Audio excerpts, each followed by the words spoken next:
Let's see what is the unspoken message of your person and ano yung mga bagay na hindi niya masabi sa'yo. Tingnan natin dito sa cards mo kung ano yung mga message niya na natatakot siyang sabihin sa'yo. I want to feel that way again. Okay? So, I'm picking here for some of you, you're dealing with someone na takot sa commitment. Pero, sa'yo niya nakikita yung future niya. I'm picking here a situationship wherein hindi mo alam kung saan ka lulugar dito sa tao na to. Kasi meron sa part niya na natatakot siyang mag-commit sa'yo. Maybe because of what this person experienced from the past. And sabi rin dito, I'm afraid to contact you. Nandito kayo sa isang ghosting period.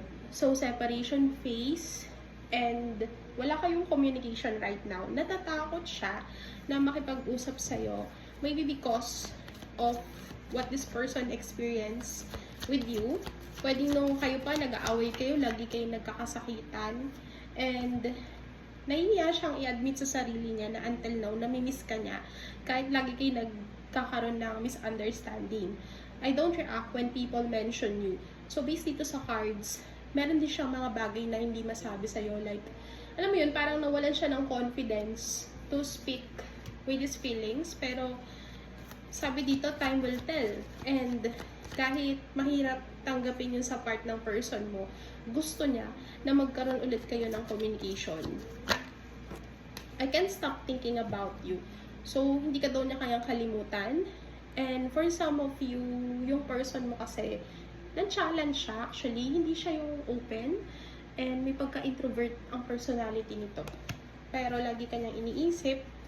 And nasasaktan siya kasi dinown ka niya. Or nasaktan ka niya sa past, which is, nagre-regret siya, of course.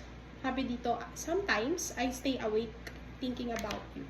So, hindi daw siya nakakatulog sa gabi, kakaisip sa'yo. Na sino kaya itong tao na to? Pwedeng ex mo to, or pwedeng ito yung ka-situationship mo dati, tapos hindi kayo naging okay.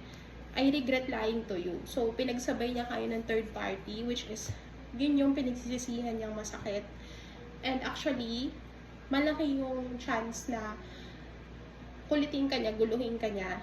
And lumalabas din dito sa cards mo na may mga bagay din siya na gusto pang maintindihan sa connection nyo, which is na-realize na yun nung time na hindi na kayo nag-uusap.